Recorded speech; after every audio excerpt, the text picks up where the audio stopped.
Hello guys, am I audible? मेरी आवाज आ रही है आप लोगों को? Please write in the chat box. Okay, great. मेरे को कुछ सर की आईडी में एक इश्यू आ रहा है। एक second, let me resolve it. नहीं तो डी एल एक्स, वेट।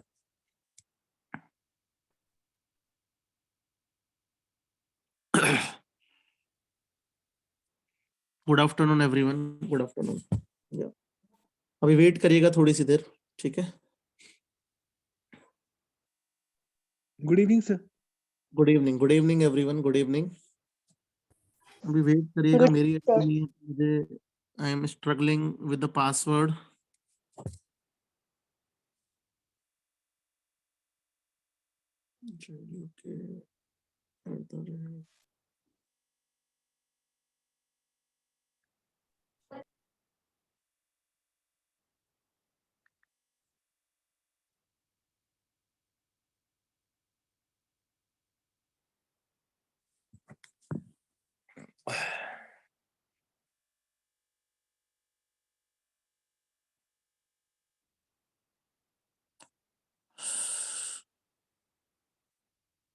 बहुत सारे बच्चे हो गए यार।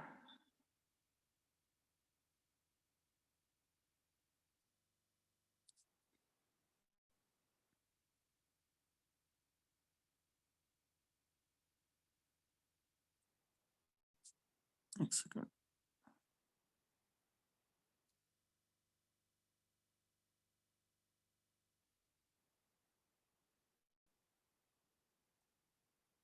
मेरे को यार मेरे पासवर्ड यहाँ पे, तो मेरी आवाज आ रही है यहाँ पे, है ना? I hope here I am audible.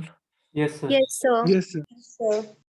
But मैं अपने आईपैड पे लॉगिन नहीं कर पा रहा हूँ। हाशिम, हाशिम को एक कराने दीजिएगा।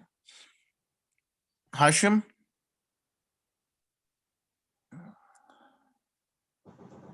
हाशिम, आवाज आ रही है मेरी? अरे कितने सारे बच्चे हैं भाई। सर आवाज तो आ रही है बट हाशिम जी है नहीं आई थिंक। नहीं, हाशिम ने अभी ज्वाइन किया है। एक्चुअली क्या, मेरे को ऐसा लग रहा है कि रॉन्ग पासवर्ड डालने की वजह से सर का अकाउंट लॉक हो गया है, तो मैं अपने आईपैड से ऑन नहीं कर पा रहा हूँ वो वाला अकाउंट। एक बार रोहित सर को इन्फॉर्म कर दो, कोई और तरीका हम निकाल सकते हैं, क्योंकि मेरे पासवर्ड मतलब मैं यहाँ पे फोन पे तो ज्वाइन कर पा रहा हूँ, लेकिन वहां पे कुछ लॉक हो गया अकाउंट वो। तिवारी जी, इतने में बच्चों से डिस्कशन कर लेता हूँ। जी जी okay okay okay sir. Rohit sir को बोल दीजिएगा कि आपका वो अकाउंट लॉक हो गया, उसका देख लीजिएगा कोई कैसे हम कर सकते हैं। मेरा फोन पे तो ऑन हो गया है, ठीक है सर। दोबारा है ना, कि कैसे उसको अनलॉक कर सकते हैं। इतने में डिस्कशन करता हूँ कि हम इस कोर्स में क्या क्या कवर करेंगे। बच्चों, मेरी आवाज आप लोग जिन जिन जिन बच्चों को मेरी आवाज आ रही है, please raise your hand. Sir I think धीरे सर से वो कुछ लॉक हो गया है, आप प्लीज एक बार उनसे बात कर लीजिए। वो उन्होंने मेरे को बोला हुआ है, प्लीज सर। मैं अगर फोन पे उनसे ही बात करूंगा तो ओके। हाँ जी बच्चों, अपना आप सब म्यूट कर लीजिएगा। Call to unmute, call to mute.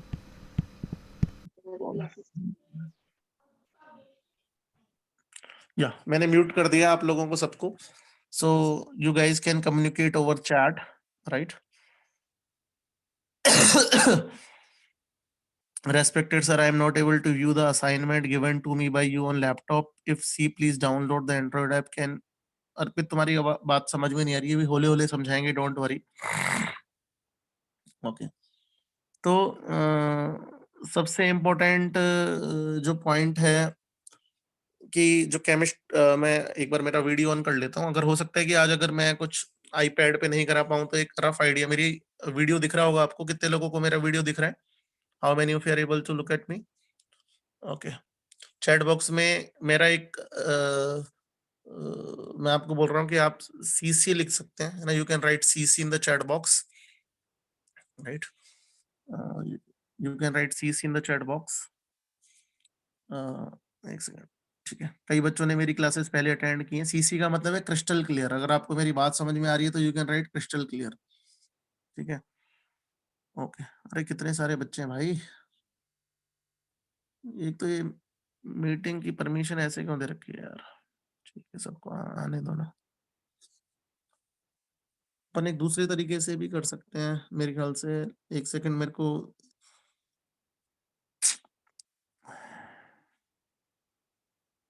एक सेकंड, ज्वाइन मीटिंग करता हूँ। अगर मैं, मीटिंग आईडी क्या थी एक बार बताना मेरे को। Anybody please let me know what is the meeting ID. Meeting ID chat box में लिखना। क्या मीटिंग आईडी से आपने ज्वाइन किया है। मैं एक बार दूसरे तरीके से ट्राई करता हूँ। 26, बस बस आ गई आ गई आ गई आ गई। 26, बस आ गई। सारे बच्चे मत लिखो। 2636 555 129, राइट।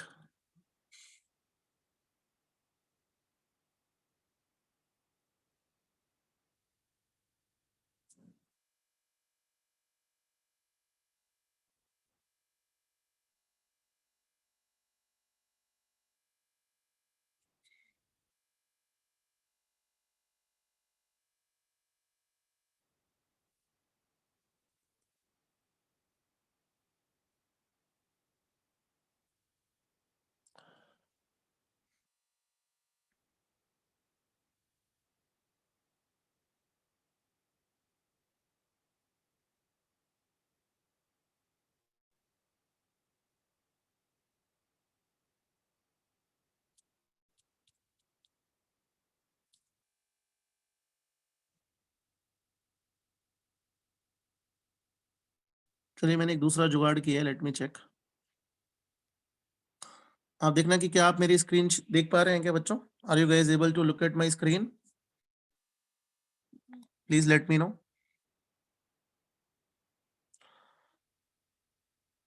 आप मेरी स्क्रीन देख पा रहे हैं। अब आप को होस्ट को चैट बॉक्स में मैसेज करिएगा। को होस्ट को, राइट। को होस्ट को चैट बॉक्स में मैसेज करना एक बार सारे बच्चे देखना। को होस्ट को, एक सेकंड, या होस्ट को ही करो एक बार। होस्ट को करो सारे बच्चे चैट बॉक्स में। हाँ होस्ट को, हाँ ठीक है परफेक्ट। मेरी स्क्रीन भी दिख रही है आप लोगों को, राइट, है ना। ओके चलो, फाइनली कुछ ना कुछ सेटिंग हुई। मैं तो घबरा गया था कि कैसे होगा। ओके ठीक है। कितने सारे बच्चे हैं भाई। Happy Lohri to everyone, right. Happy Lohri first of all, right. Admit all, पहले सबको एडमिट कर लेते हैं। बहुत बच्चे हैं, भर भर के बच्चे हैं। एक्सेल 3 वाले बच्चे भी हैं, उनके लिए आज का सेशन बड़ा बेसिक होगा, बट कोई बात नहीं, दे विल लर्न समथिंग। कितने लोगों को आपको यूबीसी की डीपीपीज मिल गई हैं। How many of you got UBC DPP. कितने लोगों को मिल गई हैं। केमिस्ट्री के असाइनमेंट्स मिल गए हैं। चैट बॉक्स में लिख दीजिएगा। असाइनमेंट्स केमिस्ट्री के नहीं मिले, ठीक है। तो अभी आपको मिल जाएंगे असाइनमेंट, थोड़ी देर में ही हमने डिजाइन कर लिए। तो पहले मैं आपको बताता हूँ कि इस प्रोग्राम में मैंने केमिस्ट्री के लिए क्या क्या प्लान किया था। Let me show you.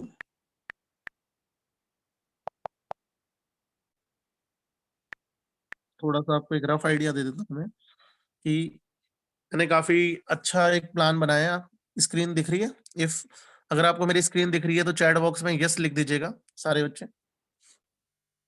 Please right yes in the chat box. Okay great. तो थोड़ा मैं अभी कोविड पॉजिटिव हूँ, तो थोड़ी सी मेरी एनर्जी में थोड़ी सी आपको कमी लगेगी, लेकिन जैसे जैसे मैं रिकवर करता रहूंगा I will impart more energy in the class, don't worry. So अभी मैं COVID I tested COVID positive.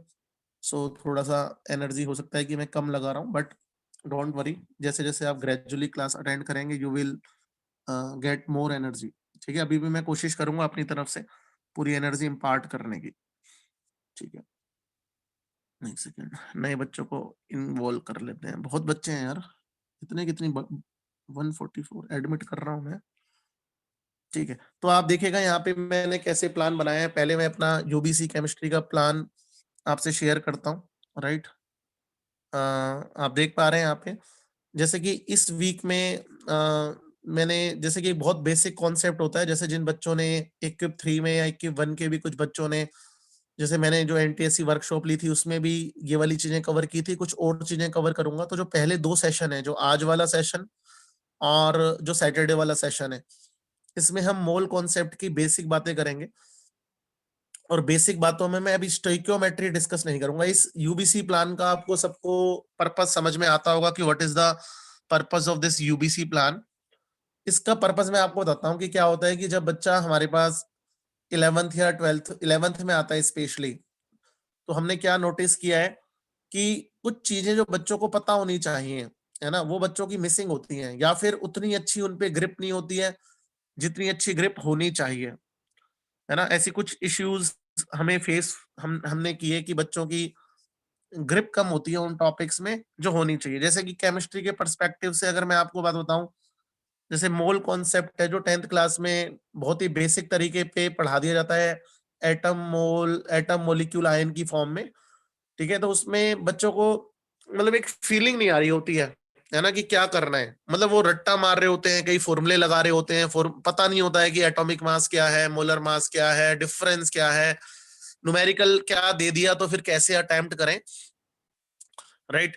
तो ऐसी बहुत सारी चीजें हैं जो मोल कॉन्सेप्ट में पता होनी चाहिए थी। मतलब बहुत बेसिक बातें कह रहा हूं मैं आपको। मैं आज से आपसे यही डिस्कस करूंगा कि एटॉमिक मास क्या होता है, मैं आपसे यही डिस्कस करूंगा कि मॉलिक्यूलर मास क्या होता है, मैं यही डिस्कस करूंगा कि एएमयू क्या होता है, मैं यही डिस्कस करूंगा कि मोल होता क्या है। डिस्कस हम बेसिक बातें करने वाले हैं, पर उनकी एप्लीकेटिव मोड में, कि उनकी एप्लीकेशन कैसे, जब न्यूमेरिकल आएगा उनके बेसिस पर, तो हम कहाँ पे गड़बड़ करते हैं, है ना, कैसे हम चीजों को, डेटा को एक्सट्रैक्ट नहीं कर पाते, कैसे हम न्यूमेरिकल को एक्सट्रैक्ट नहीं कर पाते, वो सारी चीजें हम डिस्कस करेंगे। तो मेरे जो पहले 2 सेशन है इस वीक वाले, उनमें मोल कॉन्सेप्ट का ही बेसिक, मैंने एक छोटी सी चीज नई भी ऐड की है, average atomic and molecular mass, ठीक है।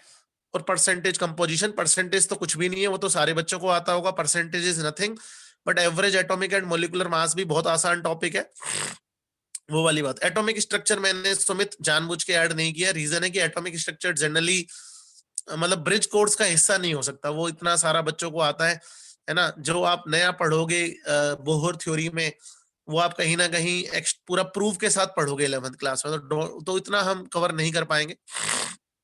जो मैंने अगले वीक प्लान किया है, that is also very very important. अगर मैं आपको अगले 2 साल की केमिस्ट्री की बात करूं, राइट, तो हाँ, वो भी मैं आज सारे लिखवाऊंगा केशव की, कौन कौन से एलिमेंट के एटॉमिक मास याद रखने, डोंट वरी आज, है ना। एटलीस्ट आपको कौन कौन से आने चाहिए वो मैं मेंशन कर दूंगा। आइडियली मैं आपको बताऊं कि किसी भी कॉम्पिटिटिव एग्जाम में जर्नली हाइड्रोजन, ऑक्सीजन, नाइट्रोजन को छोड़ के वो लोग सबका देते हैं, ठीक है। बट फिर भी आई विल मेंशन कि एटलीस्ट आपके जैसे बच्चे जो एक कॉम्पिटिटिव एग्जाम की तैयारी कर रहे हैं, उनको कौन कौन से एटॉमिक मास आने चाहिए वो मैं लिखवा दूंगा, डोंट वरी, आज ही लिखवाने वाला हूँ, घबराने की जरूरत बिल्कुल नहीं है। फिर अगले वीक के जो 2 सेशन होंगे हमारे, लेक्चर 3 एंड लेक्चर 4, लेक्चर 3 और लेक्चर 4 में हम बाइनरी सॉल्यूशन की बात करेंगे। बाइनरी सॉल्यूशन का मतलब हमारे जो सॉल्यूशंस होते हैं, सोल्यूट, सोलवेंट, और कुछ कंसंट्रेशन टर्म्स बहुत इंपॉर्टेंट होती है। कंसंट्रेशन टर्म्स मैं आपको बता रहा हूँ पूरी केमिस्ट्री के पर्सपेक्टिव से बहुत इंपॉर्टेंट है, मतलब एक लेवल के बाद हर चैप्टर में आने लगेंगी। तो वो हम अगले वीक की 2 क्लासेस में पढ़ेंगे, लेक्चर 3 और लेक्चर 4 में। उसके बाद जैसे मेरे को जो सबसे बड़ी दिक्कत बच्चों के साथ लगती है, बच्चों को यूनिट्स बहुत ही कमजोर होती हैं। मेरी आवाज क्लियर नहीं है? I hope my voice is crystal clear, if I am not wrong, है ना। मेरी आवाज क्रिस्टल क्लियर होगी बेटा। जिसको भी मेरी आवाज नहीं आ रही होगी वो अपना इंटरनेट चेक करें, क्योंकि मैंने पूरी तैयारी के साथ अपना इंटरनेट सही रखा हुआ है, ठीक है। तो जिसको भी क्रैकिंग आ रही है वो मेरे को पता चल जाएगा कि आवाज क्रैक हो रही है कि नहीं हो रही, क्योंकि मेरे को समझ में पता चल जाता है ना कहाँ गड़बड़ है। तो अपना इंटरनेट चेक करें, रेदर देन डिस्टर्बिंग अदर्स, पहले एक बार खुद का चेक कर लें, ठीक है। मुझे पता चल जाता है कि मेरा इंटरनेट लैग कर रहा है कि नहीं कर रहा है। अभी मैं लिखूंगा तो पक्का ही पता चल जाएगा। आप पहले समझिएगा, इस पूरे प्लान को समझिएगा जो मैंने बनाया है 10 लेक्चर का प्लान। जो 5th लेक्चर है उसमें आइडियल गैस इक्वेशन, पीवी बराबर एनआरटी के बारे में थोड़ी सी बातें करूंगा मैं। कुछ गैस लॉज भी पढ़ सकते हैं, देखते हैं आप लोग कितनी अंडरस्टैंडिंग करते हैं। जो सबसे बड़ा प्रॉब्लम बच्चों का होता है, चाहे केमिस्ट्री हो चाहे फिजिक्स हो, जैसे आपका अभी फिजिक्स में भी शायद यूनिट एंड डायमेंशन टॉपिक चलेगा पहला। बच्चों एक बात समझ लेना, अगर आपको यूनिट एंड डायमेंशंस आपने अपने स्ट्रॉन्ग नहीं किए तो आप बहुत सफर करने वाले हैं। 99% बच्चों को पता ही नहीं होता कि प्रेशर की क्या क्या यूनिट्स होती हैं, आपस में कन्वर्जन्स कैसे करते हैं हम। पी ब्लॉक एलिमेंट नहीं होगा बेटा, प्लीज मेरे को एक्सप्लेन करने दीजिएगा। करण अपना अपना आप अपना इनपुट मत दीजिएगा, मैं अपने हिसाब से पढ़ाऊंगा, ठीक है प्लीज, है ना। बीच बीच में आप डिस्टरबेंस वाले मोड में मत रहिएगा। अभी अभी एक अच्छे लिसनर बनिएगा, प्लीज एक बार लिसन करिएगा, फिर आपकी कोई क्वेरी होगी तो मैं रिजॉल्व करूंगा, राइट। बार बार ऐसे लिख रहे हैं आप जैसे फालतू में कोई भी है ना ऐसे बीच में घुस के लिख रहा होता है। आप सुनिएगा पहले बात को, मैं जो बता रहा हूं उसको सुनिएगा, फिर आप अपनी बात रखिएगा। आइडियल गैस इक्वेशन और जो कुछ यूनिट्स की हम बातें करेंगे, प्रेशर यूनिट्स, वॉल्यूम की यूनिट्स, टेम्परेचर। एक बहुत ही इंपॉर्टेंट टर्म होती है रियल गैस, आइडियल गैस कौन आर, जो गैस कांस्टेंट हम बोलते हैं, राइट। बहुत इंपॉर्टेंट है गैस कांस्टेंट, उसके बहुत सारी यूनिट्स होती हैं, हम बात करेंगे। इसके अलावा भी छोटी छोटी बातें आपको डिस्कस करते रहेंगे, जैसे एंगस्ट्रॉम, नैनोमीटर, पिकोमीटर, उनके कैसे कन्वर्जन्स होते हैं, इलेक्ट्रॉन वोल्ट, जूल, मतलब कुल मिला के मैं कुछ यूनिट्स की बातें करूंगा। जो 6th लेक्चर मैंने लिया है 6 और 7, वो बहुत इंटरेस्टिंग है।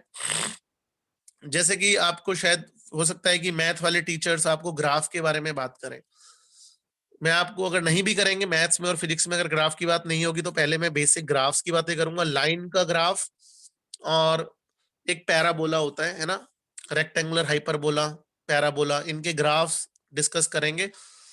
और एक्चुअली ग्राफ तो बच्चा देख लेता है, y बराबर mx प्लस c बच्चा समझ जाएगा, लेकिन जब उसको अप्लाई करना आता है फिजिक्स में या केमिस्ट्री में या मैथमेटिक्स में या बायोलॉजी में तो कम आता होगा, लेकिन जगह जगह ग्राफ्स आते ही आते हैं, तब उस बच्चा गड़बड़ करता है। तो हमारा लेक्चर 6 और लेक्चर 7 जो होगा, मैं बहुत ही बेसिक ग्राफ्स आपको सिखाऊंगा, ग्राफ पे आपका कमांड करूंगा, ग्राफ पे, राइट, कि ग्राफ्स को कैसे केमिस्ट्री में हम अप्लाई करते हैं।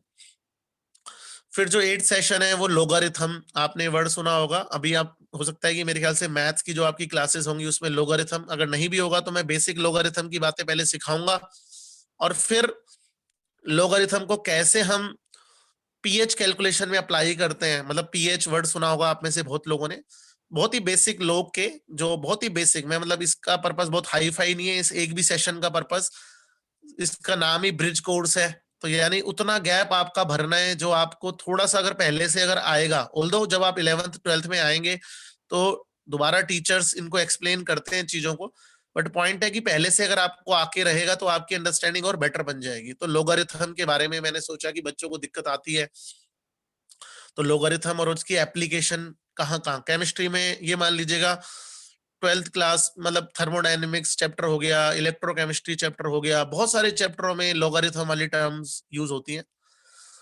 और लेक्चर 9 और 10 मैंने आपको एक बड़े आसान से टॉपिक रखे हैं जो शायद आपके टर्म 2 के भी टॉपिक होते हैं, पीरियोडिक टेबल 10th क्लास के, और उसमें सिर्फ और सिर्फ मॉडर्न पीरियोडिक टेबल आपको याद करने के तरीके सिखाए जाते होंगे। मैं भी आपको सिखाऊंगा, उसमें और भी बातें करूंगा, मैं केवल और केवल एलिमेंट्स की बात ही नहीं करूंगा। एलिमेंट्स में अगर आपको एटॉमिक नंबर दे दिए हों तो आप कैसे ग्रुप, पीरियड, ब्लॉक का पता लगाएंगे, कैसे कौन रेडियो एक्टिव एलिमेंट्स हैं, राइट। और भी बहुत सारी चीजें हम डिस्कस करेंगे कि कैसे कैसे चीजें हैं, है ना। रेडियो एक्टिव कौन कौन से हैं, कौन सा ऐसा मेटल है जो लिक्विड है, नॉन मेटल है जो लिक्विड है, और भी बहुत सारी बातें हम करेंगे आप लोगों के साथ। कितने लोगों को मेरी बातें समझ में आ गई कि हम what we are going to discuss in these 10 lectures, और कितने लोग एक्साइटेड होके एक एक चीज समझेंगे। चैट बॉक्स में सीसी लिख दीजिएगा, please write CC in the chat box, right. तो मैंने कहा ना थोड़ा सा मेरी हेल्थ हल्की सी खराब है तो मुझे बार बार सांस लेने की जरूरत पड़ेगी, बट ठीक है, प्रोबेबली सैटरडे को मैं और भी ज्यादा एनर्जेटिक वे में आ जाऊंगा। हाशिम ने भी ज्वाइन कर लिया है, हाशिम एक बार आप अनम्यूट कर लीजिएगा।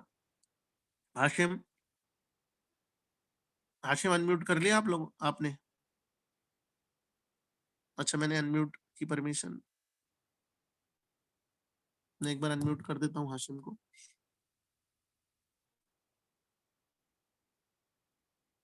हाँ Hashim, good evening Hashim sir. एक हाँ बार जी इन सर। बच्चों को का कोई ग्रुप बन गया होगा। सर ये सारा ऐप पे ही चल रहा कौन सी ऐप पे? अपनी iQuest ऐप पे? है, iQuest वाली ऐप पे। तो अपन ने मैंने जो 2 असाइनमेंट्स बनाए हैं वो असाइनमेंट इनको कैसे मिलेंगे? सर उस पे अपलोड हो गई है, वहाँ पे स्टडी मटेरियल वाले कॉलम में है। अच्छा ठीक है बच्चों, तो और जैसे कि वीडियो तभी वाले आपको सेक्शन पे क्लैरिटी इनकी देने वीडियोस वगैरह अपलोड आप हो रही हैं। क्या क्या कह रहे हैं आप? मैं कहा वीडियो वाले सेक्शन पे इनकी वीडियो अपलोड होंगी सर। ओके, वीडियो वाले सेक्शन में आपके वीडियो अभी हाशिम इसको मैंने यूट्यूब लाइव इसलिए नहीं किया है क्योंकि मेरे को रोहित सर के लॉगिन से दिक्कत आ रही थी कुछ ना कुछ। ठीक है, ओके, कोई तो इशू नहीं है। बाद में विक्रम को बोल के इस सेशन को आप वैसे अपलोड करवा देना। जी मैं करवा लूँगा सर। कौन हाँ से वाले सेक्शन में, स्टडी मटेरियल में है कि असाइनमेंट में, स्टडी ये बता? स्टडी मटेरियल में सर। स्टडी मटेरियल में आपके असाइनमेंट्स हैं, आप चेक कर लेना, आप सबको ऐप का एक्सेस मिल रखा होगा। ठीक है, सारे बच्चों को ऐप का एक्सेस है इनको? जी सर। ओके, तो आप वहां से अपने असाइनमेंट गोटेड सर, और लोगों मिल भी गया है, तवगुन ने ढूंढ भी लिया है। ठीक है, तो आप सारे बच्चों को मिल जाएगा, वहां से वीडियोस मिल जाएंगे। आ गई असाइनमेंट, मैंने पहले ही डिजाइन कर ली थी, इवन कंसंट्रेशन टर्म्स वाली भी डिजाइन कर ली है। बहुत बेसिक असाइनमेंट्स हैं, these are not hi fi assignments. मैं फिर आपको कह रहा हूँ कि ये जो हमारा जो प्लान है, इसका जो पर्पज है that is to make your basic concept stronger, है ना। हाई फाई तो पूरा हम पढ़ेंगे जब आप 11th क्लास में आएंगे हमारे पास, तो इतने हाई फाई होंगे कि आपसे संभाला नहीं समझेगा, नॉन मेडिकल में तो स्पेशली, राइट। बट अभी का पर्पज आप समझिएगा कि हमें पता होना चाहिए कि यार एटॉमिक मास क्या होता है, हमें पता होना चाहिए कि एटॉमिक मास कैसे कैलकुलेट करते हैं, उसकी फीलिंग क्या है। ठीक है, चलिए। तो जैसे कि मैंने कहा कि पहला सेशन कई बच्चों ने मेरा पहले भी लगा रखा है, कई बच्चों ने पहले भी पढ़ रखा है। तो आप अपनी कितने लोग अपनी एक नोटबुक लेके बैठे हैं? How many of you have एक नोटबुक लेके बैठे होंगे सारे बच्चे? ऐसे तो नहीं कि ना प्रवचन की तरह तो नहीं सुन रहे हैं, है ना, right? You guys have taken a notebook, है ना, एक नोटबुक लेके बैठेगा सारे बच्चे। ओके ग्रेट, अभी तक बच्चे एंट्री मारते जा रहे हैं यार, वेटिंग हटा देनी चाहिए थी मेरे ख्याल से, चलो कोई नहीं। तो पहला सेशन है हमारा। तो सबसे पहले मैं आपसे कुछ बात करना चाह रहा हूँ, जैसे आपने कुछ टर्म्स सुनी होंगी, मैं उन टर्म्स की आज अंडरस्टैंडिंग आपको दूंगा, और सेशन के एंड में जाते जाते हम कुछ बेसिक न्यूमेरिकल्स करेंगे, बहुत ही छोटे छोटे छोटे छोटे न्यूमेरिकल्स करेंगे हम, राइट। तो चैप्टर का नाम है मोल, है ना, और मोल में भी सिर्फ हम बेसिक मोल पढ़ रहे हैं अभी। मोल में बहुत सारी चीजें होती हैं, मैं स्टोइकियोमेट्री नहीं पढ़ाने वाला हूँ इस ब्रिज कोर्स में। स्टोइकियोमेट्री में आपका limiting reagent, principle of atomic conservation, बहुत फंडे आते हैं, हम वो नहीं पढ़ रहे हैं, बेसिक ऑफ मोल पढ़ने वाले हैं। तो आप सब लिख दीजिएगा मोल कॉन्सेप्ट्स बेसिक, बेसिक्स हम पढ़ेंगे। तो आई होप मेरी राइटिंग भी आपको दिख रही होगी, राइट, है ना, स्क्रीन पे। Okay great. तो सबसे पहले मैं आपसे ये वर्ड जो मोल है, ये वैसे देखो, अब आप बड़ी क्लासेस में आएंगे तो ये कोई नहीं पूछेगा कि मोल का मतलब क्या है, मोल ग्रीक भाषा का वर्ड है कि इंग्लिश भाषा का वर्ड है कि हिंदी भाषा का वर्ड है। ये सारी चीजें सीनियर विंग में नहीं आती हैं, जूनियर विंग में ऐसी चीजों पे भी हम ध्यान देते हैं, है ना, कि ये ग्रीक वर्ड है, इसका मतलब ये है, फलाना ढीकना, these kind of things do not, है ना, ये ऐसी चीजें नहीं पूछी जाती हैं। सीनियर विंग और जूनियर विंग में जो मैं एक बेसिक डिफरेंस आपको बताऊं, यहाँ पे सीनियर विंग में एप्लीकेशन आएंगी, एप्लीकेटिव मोड ज्यादा आएगा, अंडरस्टैंडिंग मोड ज्यादा आएगा, जूनियर विंग में याद करने वाला मोड ज्यादा आता है। तो मैं जस्ट आपको नॉलेज के लिए बता रहा हूँ, but nobody is going to ask this, ठीक है, कि भाई it is a Greek word, है ना, ग्रीक वर्ड है जिसका मतलब हीप होता है। हीप मतलब हीप, आपने वर्ड सुना होगा इंग्लिश में, हीप, हीप मतलब ढेर होता है, राइट, है ना, कूड़े का ढेर एंड ऑल, है ना, हीप होता है। तो हीप मतलब ढेर, ढेर मतलब बहुत सारी चीजें की बहुत ज्यादा चीजें की बहुत कम चीजें। हीप का मतलब क्या लगता है आपको? हीप का मतलब बहुत ज्यादा की बहुत कम, बहुत ज्यादा, यानी मोल भी एक बड़ी वैल्यू को रिप्रेजेंट कर रहा होगा, इसलिए ना हीप का मतलब बहुत ज्यादा। Okay great. आप में से कितने लोगों ने वर्ड सुना है dozen? How many of you heard this term dozen? Dozen सुना है? और डजन का मतलब क्या होता है? 12, राइट। किसी भी चीज के आगे आप डजन लगा देंगे तो इसका मतलब आप 12 चीजों को सिग्निफाई कर रहे हैं ना। अगर मैं कहूंगा 1 डजन एप्पल तो 12 एप्पल, 1 डजन बनाना तो 12 बनाना, है ना, डजन मतलब 12। आपने वर्ड सुना है पेयर? कितने लोगों ने वर्ड सुना है पेयर? पेयर का मतलब क्या होता है? टू, है ना, दो चीजों को, पेयर मतलब हमेशा दो चीजों को रिप्रेजेंट कर रहा है पेयर। तो क्या डजन किसी ग्रुप ऑफ नंबर्स यानी 12 चीजों को एक कलेक्टिवली रिप्रेजेंट करने के लिए डजन यूज करते हैं, दो चीजों को कलेक्टिवली रिप्रेजेंट करने के लिए पेयर यूज करते हैं। तो मोल भी ऐसे ही एक बहुत बड़े नंबर को रिप्रेजेंट करने के लिए करते हैं, और वो बड़े नंबर की वैल्यू 6.022 इंटू 10 की पावर 23 होती है। और जिसको हम Na से रिप्रेजेंट करते हैं। और Na का मतलब एक साइंटिस्ट थे जिनके नाम पे दिया गया था, क्या नाम था सारे बच्चे बताओ, सबको पता होगा, Avogadro's number, right, Avogadro's number. How many of you got the clarity, कितने लोगों को बातें समझ में आ रही है? तो जिस तरीके से हमारा डजन 12 है, पेयर 2 है, तो मोल 6.022 इंटू 10⁻23 चीजों को रिप्रेजेंट करने का तरीका है 1 मोल, मतलब 1 लिखना चाहिए, 1 डजन 1 पेयर, राइट। 1 मोल का मतलब इतनी चीजें। तो जैसे कि मैं आपसे बात करूं 1, अब मुझे बताओ कि डजन वजन तो हम जो अपनी नॉर्मल डेली लाइफ की चीजें होती है उनके लिए करते हैं, पेयर भी उनके लिए करते हैं, मोल जनरली हम बहुत छोटी चीजों के लिए करते हैं। मतलब ऐसा नहीं है कि आप कर नहीं सकते हो, आप जब आपके घर में कोई घर के आसपास कोई सब्जी वाला आए तो आप कह सकते हो भैया 1 मोल एप्पल देना, लेकिन वो आपको पागल समझेगा। सही बात है कि नहीं? होगा यार क्या पागलपंती वाले बातें कर रहे हो। सही बात है, कितने लोग मेरी बात समझ पा रहे हैं, हाथ खड़ा करो। सही बात है कि नहीं? तो मोल जनरली हम किन चीजों के लिए यूज करते हैं? बहुत छोटी चीजों के लिए, जैसे कि एटम्स, मॉलिक्यूल्स, आयंस, है ना, क्योंकि उनके ही इतने बड़े नंबर होते हैं। अगर मैं कहूं कि यार 1 मोल एप्पल लेके आना, तो ये तो नंबर एप्पल तो पता नहीं इतने एप्पल हैं भी कि नहीं है और कहाँ मिलेंगे, है ना। दुनिया के सारे एप्पल भी इकट्ठे कर ले तो इतने एप्पल होंगे कि नहीं होंगे। सोचो सारे बच्चे 6.022 इनको 10⁻23, कितने लोगों को क्लियर है? बोलेगा how many of you got the clarity, है ना। तो जनरली, लेकिन हाँ जिसके आगे भी ये वर्ड मोल लग जाएगा वो आ जाएगा। जैसे कि मैं अगर आपसे कहूं 1 मोल एटम्स, 1 मोल एटम्स, तो 1 मोल एटम्स का मतलब अपन कितने एटम्स की बात कर रहे हैं? सारे बच्चे बताओ, how many atoms we are talking about? Na atoms, right, Na atoms. यानी Na, अब थोड़े हम आलसी बन जाते हैं, और Na का मतलब तो हमें पता ही है 6.022 इंटू 10⁻23 एटम्स। अगर मैं आपसे बोलूं 1 मोल आयंस, तो हम कितने आयंस की बातें कर रहे हैं? Na आयंस की बातें कर रहे हैं, राइट। अगर मैं आपसे बोलूं 1 मोल मॉलिक्यूल्स, 1 मोल मॉलिक्यूल्स, तो मैं कितने मॉलिक्यूल्स की बातें कर रहा हूं? Na मॉलिक्यूल्स की बातें कर रहा हूं, और Na का मतलब हमें पता ही है क्या होता है।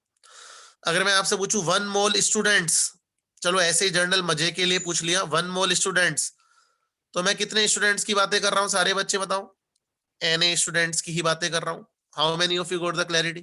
कितने लोगों को मेरी बातें समझ में आ रही है, हाँ कि ना? तो Na 1 mole is nothing but a number like dozen, a number like a pair, dozen, ऐसे ही Na हो गया, राइट। तो 1 मोल का मतलब समझ में आ गया कि कितना है, यानी बहुत, और बहुत बड़ी वैल्यू लग रही है आपको कि बहुत छोटी वैल्यू लग रही है, right. It seems is a big number और very small number, it seems a very big number, right. एक बड़ी वैल्यू लग रही है ना, बड़ी है, 10⁻23 की रेंज में जा रही है ये। चलिए, अब कुछ बेसिक डेफिनेशन पढ़ाने से पहले मैं बच्चों को हमेशा एक मेरे तरीके से एक चीज पढ़ाता हूं, कार्बन। अभी रुको, फिर डेफिनेशंस पढ़ेंगे, अभी रुकना। पहले एक सेकंड, एक बात अगर ये समझ लिया आपने तो शायद आपके न्यूमेरिकल्स वैसे ही सोल्व होने लग जाएंगे। कार्बन के बारे में हम क्या क्या जानते हैं, मुझे बताओ। कार्बन, कितने लोगों ने वर्ड सुना है कार्बन? सुना होगा, आई होप सारे बच्चे स्मार्ट हो आप लोग, है ना, everybody is very highly smart, है ना। वर्ड कार्बन तो सुना ही होगा। जैसे ही आपने कार्बन सुना है तो कार्बन का एटॉमिक नंबर क्या होता है? What is the atomic number of carbon? Atomic number 6 है ना। Carbon, hydrogen, helium, lithium, beryllium, boron, carbon, तो कार्बन का एटॉमिक नंबर 6 है, राइट, बिल्कुल सही बात है। कार्बन का जर्नल जो बहुत ही फेमस आइसोटोप है ना, मतलब आप बाय डिफॉल्ट 12 लेते हो कि नहीं लेते हो? सारे बच्चे बताओ, 6C12 लेते हो बाय डिफॉल्ट? ऐसे तो कार्बन के और भी आइसोटोप होते हैं, पर कार्बन का एक जो फेमस, जो जिसका अमाउंट नेचर में ज्यादा है, वो 6C12 है कि नहीं, है ना। ये नेचर में ज्यादा है। कितने लोगों को बातें समझ में आ रही है, राइट। तो कार्बन का, अब देखिएगा, यानी कार्बन से 6 एसोसिएटेड है और कार्बन से 12 एसोसिएटेड है। 6 तो भाड़ में जाए, 6 तो उसका एटॉमिक नंबर है। हम तो मासेस की बात करने वाले हैं, तो हेडिंग भी आप लिख सकते हो, ऊपर ऊपर हेडिंग लिख लो, एटॉमिक मास या एटॉमिक वेट। ढंग से देखना, बड़ा मजा आने वाला है और बहुत आसान है। मतलब आप अगर फीलिंग ले गए तो फिर तो एक भी चीज आपकी गलत नहीं होने वाली कभी जीवन में। तो मैं कार्बन की बातें कर रहा हूं। तो कार्बन के लिए कार्बन वर्ड आते ही आपके दिमाग में कौन सा नंबर आने लग गया? 12 आ रहा है कि नहीं आ रहा है? कितने बच्चों को बता रहे हो 12 आ रहा है कि नहीं आ रहा है? यस, हाँ कि ना। तो मैं यहां पे कार्बन से 2 नंबर एसोसिएट कर रहा हूं बच्चों, एक 12 AMU और एक 12 ग्राम। ठीक है, I am associating two numbers, I am associating two numbers, two things with carbon. एक 12, दोनों में नंबर तो 12 ही है, न्यूमेरिक तो, लेकिन चीजें अलग अलग है। एक है 12 AMU और एक है 12 ग्राम। ठीक है, वाई 12 इसलिए क्योंकि कार्बन का जो मास होता है वो 6C12 आइसोटोप का 12 होता है, राइट, इसलिए 12। ठीक है, क्लियर है। अब मुझे बताओ कि जो 12 AMU है, ये कार्बन का है, ये कार्बन का क्या है? चैट बॉक्स में लिखेगा सारे बच्चे, पता होगा आपको। ये कार्बन का एटॉमिक मास है या ग्राम एटॉमिक मास है या मोलर मास है, क्या है ये? सारे बच्चे बताओ। जो बच्चे एटॉमिक मास यूनिट लिख रहे हैं ना, बिल्कुल गलत लिख रहे हैं। एटॉमिक मास यूनिट अलग चीज होती है यार। एक बच्चा तो मोलिकुलर मास ही लिख रहा है, एक बच्चा मोलर मास लिख रहा है। इसका मतलब बहुत सारे बच्चों को गड़बड़ है, समझ में नहीं, पता उनको क्या है। 12 AMU कार्बन का, ढंग से सुन लेना, 12 AMU कार्बन का एटॉमिक मास है या एटॉमिक वेट है। केमिस्ट्री में मास और वेट एक ही चीज होती है। केमिस्ट्री में आप वो मत कर लेना कहीं जी से मल्टीप्लाई कर दो, जैसे कि फिजिक्स में मास और वेट अलग अलग चीज मानते हैं, ऐसे केमिस्ट्री में नहीं होता है। और एटॉमिक मास का मतलब क्या होता है? एटॉमिक मास या एटॉमिक वेट का मतलब कितने एटम का मास है कार्बन के? Mass of only one atom, mass of one atom. यानी कार्बन का एक एटम जो है, कार्बन का जो एक एटम है वो कितना वजन रखता है? सारे बच्चे चैट बॉक्स में लिखना, यूनिट भी लगाना, यूनिट बहुत जरूरी है। अभी कार्बन के एक एटम का वजन बताओ सारे बच्चे। 12 AMU है, वेरी गुड। कार्बन के एक एटम का वजन 12 AMU, वर्ड बहुत इंपॉर्टेंट है। मुझे बताओ, मैं आपसे आपका वजन पूछ रहा हूं, सारे बच्चे अपना वजन चैट बॉक्स में लिखना प्लीज। अपना अपना वेट सारे बच्चे चैट बॉक्स में लिखो। मैं भी लिखता हूं मेरा वेट, मेरा थोड़ा सा ज्यादा है, अभी तो बीमारी की वजह से कम हो गया होगा। मैंने अपना वेट लिखा है, बताना मैंने अपना वेट सही लिखा है कि गलत लिखा है? सारे बच्चे बताओ, मैंने अपना वेट जो लिखा है चैट बॉक्स में सही लिखा है कि गलत लिखा है? अच्छा, कई कह रहे होंगे कि सर आपका तो 150 लग रहा है शकल देख के, तो गलत लिखा है। गलत इसलिए लिखा है क्योंकि मैंने यूनिट नहीं डाली। अब 102 लिख दिया और मैं खुश होता रहा हूं कि यार मेरा वजन तो 102 ग्राम है। हाँ कि ना, तो unit is very very important. Very good, आप बहुत स्मार्ट बच्चे हैं, आई am so happy. Unit is very very important, right, right, unit is highly important. तो इसलिए मैं बार बार बात देखो, 12 वर्ड तो दोनों के साथ जुड़ा हुआ है, दो चीजों के साथ। डिफरेंस तो कहाँ रहा है? एक जगह एएमयू लिखा हुआ है, एक जगह ग्राम लिखा हुआ है। तो भैया 12 तो दोनों में, अगर 12 लिख दूंगा तो समझ में थोड़ी आएगा कि कौन से मास की बात कर रहा हूं, इसलिए यूनिट इंपॉर्टेंट है। अभी एएमयू क्या होता है उस पर भी आएंगे। तो अच्छा, अब आप सबने अपना वजन लिखा और मेरे से भी एक्सपेक्ट किया कि सर केजी में लिखो। तो जब भी हम वजन की बातें करते हैं, when we talk about weight, तो आपके दिमाग में ग्राम, किलोग्राम, मिलीग्राम ऐसी टर्म आना ज्यादा लाजमी है कि नहीं है यार? You will be more familiar with these terms और नॉट? यस।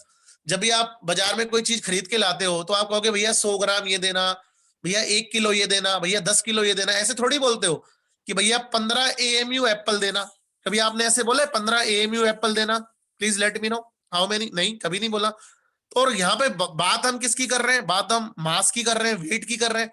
मास और वेट की बात कर रहे हैं और ग्राम नाम की तो कोई चीज ही नहीं आई। तो थोड़ा सा मन में हल्का सा अजीब सा लग रहा है, मुझे तो लग रहा है। आपको लग रहा है कि नहीं लग रहा है? कितने लोगों को मेरी बातें समझ में आ रही है? How many of you got the clarity? है ना, मास की यूनिट में एएमयू वर्ड इंट्रोड्यूस हो गया, जबकि मास की टर्म में ग्राम, किलोग्राम, मिलीग्राम ये सारी टर्म आनी चाहिए थी। कितने लोग मेरी यहां तक की बात? तो अभी एएमयू को भी हम रिलेट करेंगे ग्राम से, कैसे रिलेट करते हैं अभी देखेंगे, डोंट वरी। 1 मिनट दे दीजिएगा मुझे। पर अभी के लिए मान लो कि एएमयू जो है वो बहुत छोटी वैल्यू है, अगर हम ग्राम में कन्वर्ट करते हैं तो कैसे, अभी 1 मिनट में आ रहा हूं। अब मुद्दे की बात पे दोबारा लौटते हैं। मुझे बताओ कि 12, हाँ नोट्स भी भेज देंगे बेटा, टेंशन ना लो, सब कुछ भेजेंगे, आप रिलैक्स रह के पढ़ो, बस फालतू क्वेश्चन ना करो कि ये अपलोड होगा कि नहीं होगा, सब कुछ मिलेगा आपको। ये आपके, ये जो सेशन हम रख रहे हैं अपने आप लोगों के बेटरमेंट के लिए, आप लोगों को फंसाने के लिए नहीं है, आप लोगों की हेल्प करने के लिए ले जा रहे हैं, ठीक है? मेरी एक एक बात सुनो।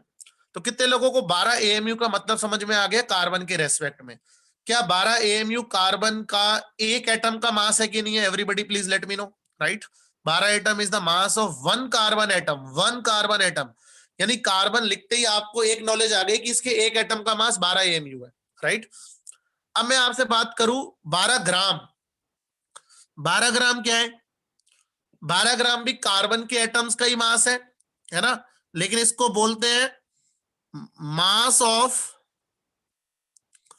1 मोल कार्बन एटम्स। और मैं बाय डिफॉल्ट कार्बन बोल रहा हूं तो कार्बन का C12 आइसोटॉप ले रहा हूं, राइट, 12 वाला आइसोटॉप ले रहा हूं। Mass of 1 mole carbon atoms. 1 mole carbon atoms का मतलब कितने कार्बन एटम है? अब एक कार्बन एटम है कि बहुत सारे कार्बन एटम है? बहुत सारे। कितने? Mass of Na carbon atoms, mass of Na carbon atoms. कितने लोगों को समझ में आ गया? और Na का मतलब क्या होता है? सारे बच्चे बताओ। Na मतलब कितने? मास ऑफ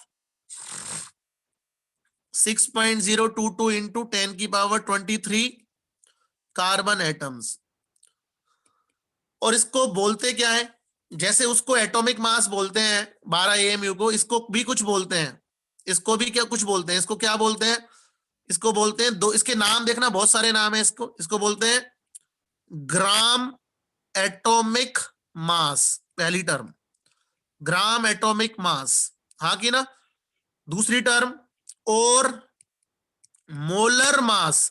ये जो मोलर वर्ड है ना, मोलर नाम से ही लग रहा होगा, मोलर वर्ड का नाम से ही मतलब फीलिंग क्या आ रही है? 1 मोल का मास आ रहा है कि नहीं आ रहा है? कितने लोगों को वर्ड मोलर मास हम मॉलिक्यूल्स के लिए भी डिफाइन करेंगे और मोलर मास हम, है ना, एटम्स के लिए भी डिफाइन करेंगे। तो इसको हम बोलते हैं मोलर मास या gram atomic mass. How many of you got the clarity? Please right CC in the chat box. कितने लोगों को क्रिस्टल क्लियर है? बहुत ही स्मॉल चीजें चल रही है हमारी, हाँ कि ना? तो हमें कार्बन, मैंने अभी एक रेफरेंस कार्बन उठाया है, अब देखना और रेफरेंस उठाऊंगा तो आप सारे बच्चे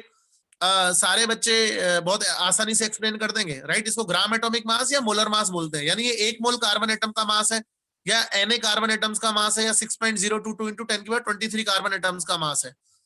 कितने लोगों को मेरी बातें समझ में आ रही है? जैसे कि सपोज करो मैं एक तराजू ले रहा हूं, ठीक है। तराजू के मेरे 2 पलड़े हैं, एक ये रहा, एक ये रहा, वेइंग मशीन, ठीक है। इस वेइंग मशीन में बच्चों मैं हाइड्रोजन एटम डाल रहा हूं, बहुत सारे हाइड्रोजन एटम में एक पलड़े में रख रहा हूं,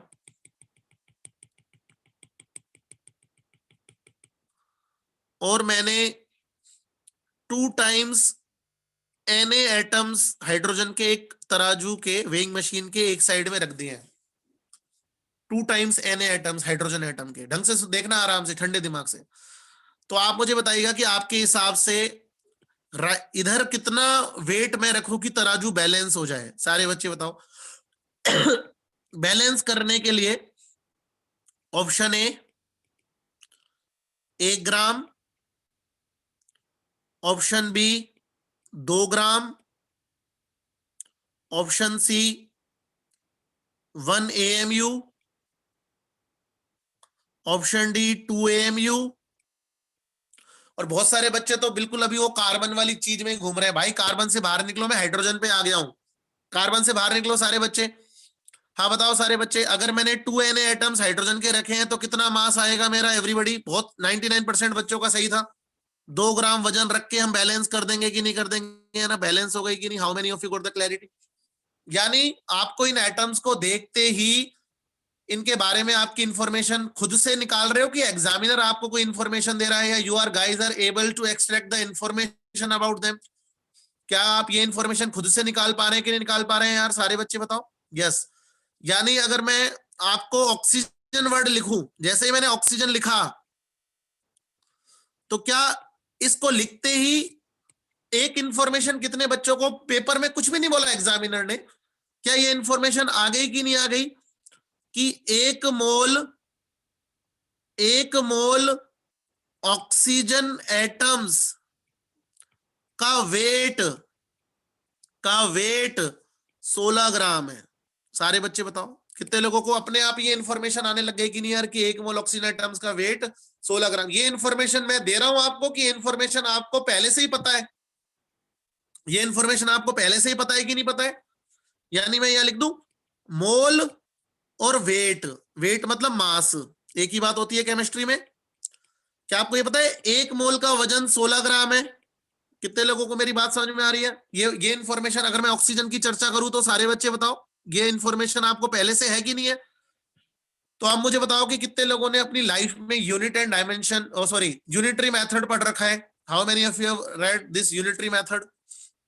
अगर मैं आपसे कहूं कि 1 मोल का वजन 16 ग्राम है, तो 2 मोल का वजन बता सकते हो कितना होगा? 32 ग्राम। हाँ कि ना? कितने लोगों को क्लियर है? 3 मोल का वजन 48 ग्राम। अगर मैं उल्टा सवाल पूछूं कि 160 ग्राम में कितने मोल होंगे, तो बता सकते हो 160 ग्राम में कितने मोल होंगे? कई बच्चे लिख रहे हैं 16 मोल होंगे। कितने होंगे? 10 मोल होंगे। तो आई होप यूनिटरी मेथड आप लोगों को आता होगा, लेकिन मेरा एक्सपीरियंस कहता है कि बहुत सारे बच्चे यूनिटरी मेथड में एकदम गोल होते हैं। इस कॉन्सेप्ट को कई बार मैं गोल कॉन्सेप्ट भी बोलता हूं, है ना, बच्चों को कई बार टफ लगता है। तो उसका भी एक तरीका है। सपोज करो एक क्वेश्चन लिखते हैं छोटा सा, है ना, मैं उन बच्चों की हेल्प करना चाह रहा हूं जिन बच्चों को यूनिटरी मेथड में भी दिक्कत आती है। सपोज एक बहुत छोटा सा सवाल लिखते हैं, how many moles of carbon will be present in 240 gram of carbon, या इन इट्स 240। वैसे तो ओरल क्वेश्चन है ये, मैं तो ओरली सॉल्व करता हूं, ठीक है, और बहुत सारे बच्चों ने आंसर भी दे दिया। आई am so happy, right? This is an oral question, but फिर भी मैं उन बच्चों की चर्चा करना चाह रहा हूं जिन बच्चों को ये डिफिकल्ट लगता है। आंसर तो सारे बच्चों ने निकाल लिया, है ना, 20 मोल आ जाएगा। कितने लोगों को क्लियर है? 20 मोल विल बी द आंसर, है ना, ओरल क्वेश्चन है, मैंने भी कर लिया था, तो होशियार बनने की जरूरत नहीं है कि सर ओरली हो गया। बट फिर भी मैं बता रहा हूं, उन बच्चों की मैं हेल्प कर रहा हूं जो लोग इतना तेजी से नहीं सोच पा रहे हैं, है ना। अब आपको बताने क्या है, हाउ मेनी मोल्स और मास की बातें की है, यानी 2 चीजों की बातें की है। किस किस की बातें की हैं? सारे बच्चे लिख लो, मोल्स और मास, राइट। आपको एक इंफॉर्मेशन पहले से ही क्या पता है? सारे बच्चे बताओ कि अगर 1 मोल होगा तो कितने ग्राम होगा? मास 12 ग्राम होगा। ये इंफॉर्मेशन आपको पहले से ही पता है कि नहीं पता है? सारे बच्चे बताओ, 1 मोल होगा तो 12 ग्राम मास होगा कि नहीं होगा? अब हमें दे क्या रखा है? मोल दे रखा है कि मास दे रखा है? सारे बच्चे बताओ। मास दे रखा है, कितना? 240 ग्राम। और पूछा क्या है? मोल। जो पूछा है उसे एक्स मान लो, हाँ कि ना, और रेशो ले लो दोनों का, खत्म हो जाएगा। उन बच्चों के लिए जिनको यूनिटरी मेथड समझ में नहीं आता, मेरे लिए नहीं है, ये 99% जनता के लिए नहीं होना चाहिए। कितने लोगों को समझ में आ गया? एक्स की वैल्यू तो है, रेशो तो लेना है आपको भाई, उसी रेशो में तो होगा। मोल अगर बढ़ेंगे तो मास भी बढ़ेगा, हाँ कि ना, उसी रेशो में तो बढ़ेगा। कितने लोगों को क्रिस्टल क्लियर है? यहाँ से सोल्व कर लो, देखो एक्स की वैल्यू कितनी आ गई आपकी, 20 मोल्स आ गई कि नहीं आ गई, और आंसर भी मोल में निकल गया। कितने लोगों को मेरी बातें समझ में आ गई? मैं उन लोगों की हेल्प कर रहा हूं जिनको यूनिटरी मेथड में भी दिक्कत आती है। कितने लोगों को क्रिस्टल क्लियर है? Please write CC in the chat box, how many of you got the clarity. इससे हमें क्लैरिटी रहती है कि दिया क्या है, पूछा क्या है, दिया क्या है, पूछा क्या है, दिया क्या है, पूछा क्या है। मास दिया था, मोल पूछे, ऐसे में मोल देके मास पूछ सकता था। आई hope you got my point. कितने लोगों को क्रिस्टल क्लियर हो गया? तो अभी तक हमने क्या बात की है? हमने एटॉमिक मास की बात की, हमने ग्राम एटॉमिक मास की बात की, और ग्राम एटॉमिक मास को हमने मोलर मास भी बोल दिया, और उसका मतलब समझा हमने, राइट। अब यहां पे एक टर्म हमारी इंट्रोड्यूस हो गई थी, एएमयू। तो सारे बच्चे लिखो एएमयू। एएमयू का पूरा नाम, इसको यू भी लिखते हैं कई बार, शॉर्ट में यू भी लिखते हैं। कई बच्चों से पूछो एएमयू क्या होता है, तो पता है क्या बोलते हैं? Atomic mass unit. अरे भाई, मैं एएमयू की फुल फॉर्म नहीं पूछ रहा हूं, ठीक है, this is stupid answer. I am not asking what is the full form of AMU, right, I am asking what is AMU, इसका मतलब क्या है, ये कैसे डिफाइन हुआ है, इसका आगे कैसे यूज आएगा, वो वाली चीजें पूछ रहा हूं। तो एएमयू की फुल फॉर्म अगर मैं पूछूं कि what is the full form of AMU, तो यस, क्या फुल फॉर्म है? सारे बच्चे बताओ। Atomic mass unit. Very good बच्चे, कहिए बच्चे अच्छा आंसर दे रहे हैं। Atomic mass unit, AMU is atomic mass unit, और इसको शॉर्ट में यू भी लिख देते हैं, जैसे कि अभी 12 एएमयू लिखूं या 12 यू। यू का मतलब क्या होता है यहाँ पे? यूनिफाइड मास, है ना, यूनिफाइड मास, ठीक है। वो कोई पूछेगा नहीं, मैं अगेन आपको बता रहा हूँ, nobody is going to ask these things, right. Unified mass 12 AMU. देखो बेटा, फालतू सवाल मेरे से मत पूछो कि why this left that left, पर ही फोकस करो अपनी पढ़ाई पे यार, ये आपकी सबसे बड़ी प्रॉब्लम है। आप उन चीजों पे ध्यान ही नहीं दे रहे हो जो मैं पढ़ा रहा हूँ, आपका ध्यान ही कहीं इधर उधर है। आप अब तक 4-5 स्टूपिड सवाल पूछ चुके हो, ठीक है। I want you to gain something, and you are like roaming around here and there. तो please be in the class, ठीक है? क्लास में जो पढ़ाया जा रहा है ना उस पर फोकस करो, ठीक है? परी स्पेशली मैं आपके लिए बोल रहा हूँ, तो फोकस वहां करो जो मेरा मेरा मेरा इस क्लास का पर्पस, मैंने आपको बताया कि आई एम कोविड पॉजिटिव, मैं क्लास ले रहा हूँ क्योंकि मैं अपने शेड्यूल को कभी मिस नहीं करता हूँ, और आप इधर उधर फालतू बातें करेंगे तो उनका मेरे पास कोई आंसर नहीं है, ठीक है? Pari I hope you got my point what I am trying to say, ठीक है? You are responding very well, I am so happy. तो please stick to the class, है ना? डोंट आस्क फालतू क्वेश्चन टू मी, मतलब फालतू in the sense subject related पूछो ना यार। आप कोई पूछ रहे हो कि ये क्या हुआ, उन टीचर को क्या हुआ, उसको क्या हुआ, उसके आंसर देने के लिए मैं यहाँ पे 150 बच्चों की क्लास नहीं ले रहा हूँ, है ना? उसका आंसर आप बाद में पूछ लेना मेरे से। 12 AMU और 12U इसको यूनिफाइड मास बोलते हैं, ये कार्बन के लिए जैसे हम बोलते हैं, राइट? हाँ, AMU ही एक्सप्लेन कर रहा हूं मैं। तो पहले AMU की डेफिनेशन क्या होती है, AMU वर्ड दिया कैसे गया है, AMU को पहले डिफाइन करो सारे बच्चे। एक दो बच्चों ने बहुत अच्छी डेफिनेशन दी, लिखो सारे बच्चे। AMU is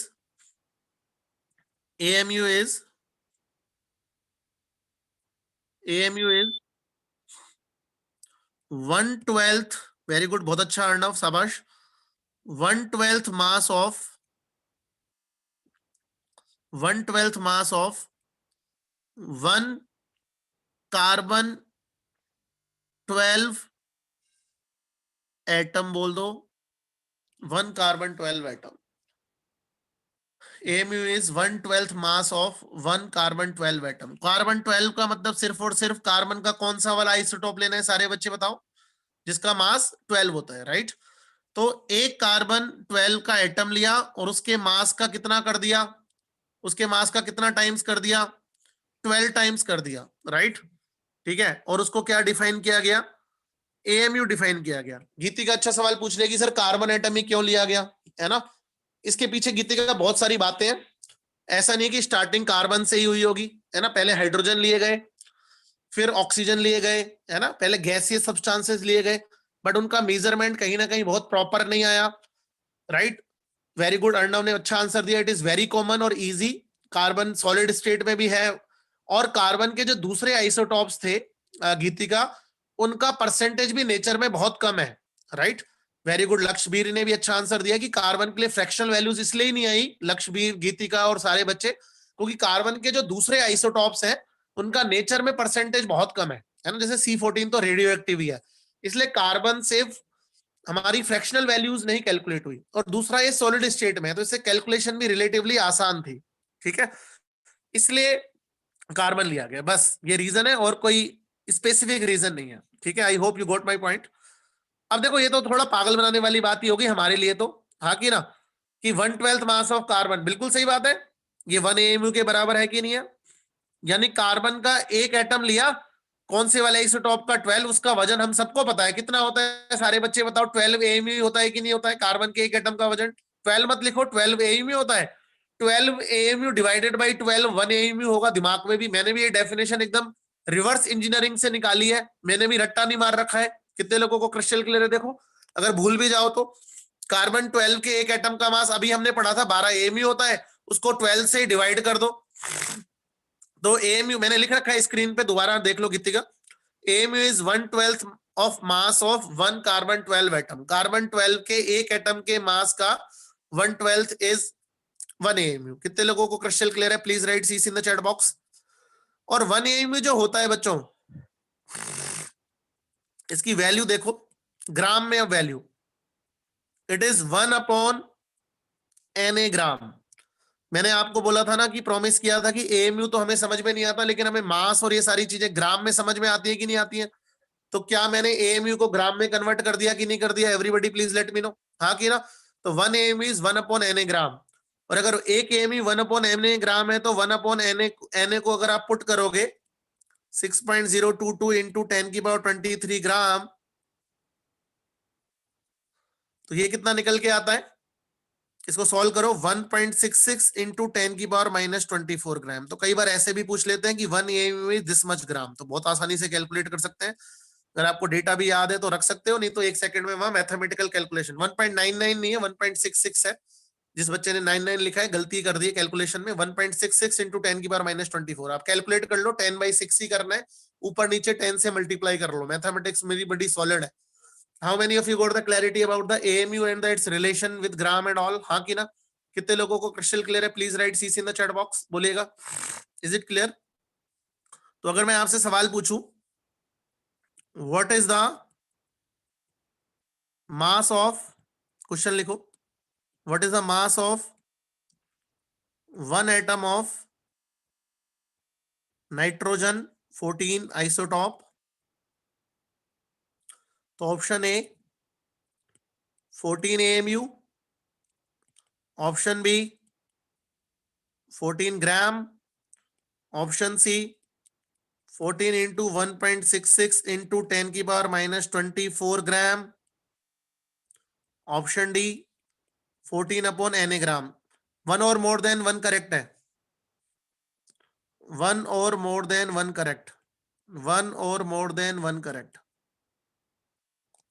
आराम से देखो, what is the mass of, अभी भी बच्चों ने पूरे आंसर नहीं दिए, सारे आंसर दो। एक से ज्यादा ऑप्शन, 14 इंटू 1.66 इंटू 10 की पावर -24 ग्राम या 14 अपॉन Na ग्राम, क्या क्या आंसर निकल के आ रहे हैं? Everybody please let me no. चलो मैं एक एक ऑप्शन पे चर्चा करता हूं। ऑप्शन ए सही है कि गलत है? ऑप्शन ए इज करेक्ट और wrong? Option A is correct और रॉन्ग? ऑप्शन ए करेक्ट है, रॉन्ग है? रॉन्ग क्यों है option A? What is the mistake in option A? Everybody please let me no, option A गलत क्यों है? किसने लिखा है ऑप्शन ए? इसका नाम पढ़ लेते हैं एक बार बच्चे का, हो सकता है उसका। ऋषभ पुरी, बेटा ऑप्शन ए क्यों गलत है? कुबेर, ऑप्शन ए क्यों गलत है? ऑप्शन ए सही है कि नहीं है? सारे बच्चे बताओ। ऑप्शन ए सही है, 14 AMU बिल्कुल है ना, सही है। ऑप्शन बी गलत है, option B is wrong, right. Option C बिल्कुल सही है और डी भी सही है, राइट, 14 अपॉन Na। तो आंसर क्या आएगा इसका? What will be the answer of this question?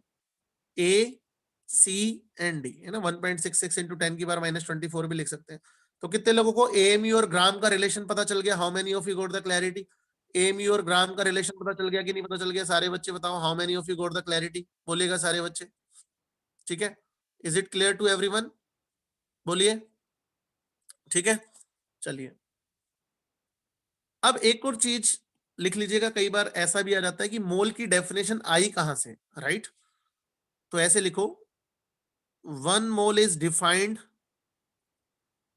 बेटा AMU में क्या डिफाइन करना है बताओ? मैंने तो बड़ा सिंपल रखो युवल, इसको AMU की मैंने डेफिनेशन लिखी है कि 1/12 मास ऑफ दिस, ठीक है। इस, ठीक है। एक बार जिन बच्चों को एक AMU क्या होता है, कार्बन 12 के एक एटम के मास का 1/12 होता है। एक AMU 1 अपॉन Na ग्राम के बराबर है। Na की वैल्यू प्लग इन की तो एक AMU 1.66 इंटू 10 की पावर -24 ग्राम के बराबर आ गया। अब मैंने पूछा था कि कार्बन के N14 आइसोटॉप के एक एटम का मास कितना होगा, तो 14 AMU तो होगा ही होगा, ग्राम तो गलत हो गया, राइट। और एक AMU को मैंने डिवाइड मेंशन किया था 1.66 इंटू 10 की पावर -24 ग्राम, तो मल्टीप्लाई कर दिया, सीधी सी बात है। और 1 अपॉन Na लिखा था तो 14 अपॉन Na ग्राम आ गया। यहाँ पे सिर्फ मैंने यूनिटी तो चेंज की है और तो सारी चीज ऑप्शन ए वाली है। हाँ भाई, क्या नाम है? युवल, क्लियर हो गया बेटा? युवल, सुकृति, युवल, क्लियर हो गया?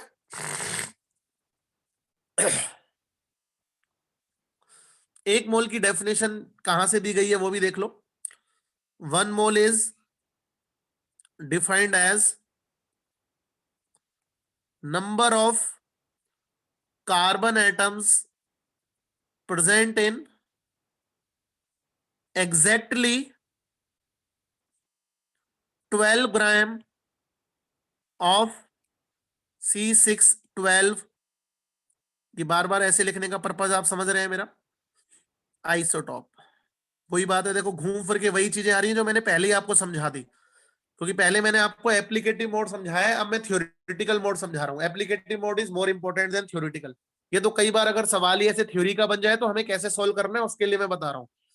क्या ये सही बात है कि ये नहीं है कि यार कार्बन के जो C6C12 आइसोटॉप के 12 ग्राम में जितने कार्बन एटम होंगे उनके नंबर 1 मोल के बराबर होंगे? Everybody please let me no, कितने लोगों को मेरी बातें समझ में आ गई? How many of you got the clarity? कितने लोगों को क्रिस्टल क्लियर है? तो ये डेफिनेशंस क्यों लिखवाई जाती हैं? कई बार आपका थ्योरेटिकल सवाल इन डेफिनेशंस पे ही बेस्ड हो जाता है। तो हमें सवाल करने आने चाहिए। Is it clear? कितने लोगों को कुछ टर्म्स, देखो मैं कभी भी पढ़ाऊंगा तो बीच बीच में रिवीजन जरूर कराऊंगा, तो आपसे पूछता हूं मैं, आपको क्या क्या चीजें क्लियर हो गई? आपको एएमयू की डेफिनेशन क्लियर हो गई? यस। आपको 1 मोल की डेफिनेशन क्लियर हो गई? यस। आपको एटॉमिक मास और एटॉमिक वेट का मतलब समझ में आ गया? यस। आपको ग्राम एटॉमिक मास, आपको ग्राम एटॉमिक मास या मोलर मास का मतलब समझ में आ गया? मोलर मास ऑफ एटम्स का मतलब समझ में आ गया? यस। हाँ कि ना, ये चीजें अभी हमने कर ली हैं। अब देखिएगा, न्यूमेरिकल करते वक्त हम बात करते हैं। सारे बच्चे, मैं एक बार 1 सेकंड के लिए आपको अनम्यूट कर रहा हूं, सबको चिल्लाना है। लेट मी लुक एट कैसे सेटिंग, मीटिंग सेटिंग्स, अनम्यूट करने का होता है क्या ऑप्शन?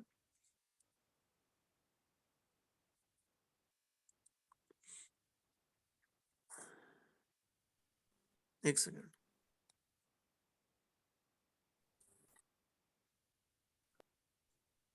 एक बार आप अनम्यूट करके देखना, सारे बच्चे कर पा रहे हो क्या अपने आप को?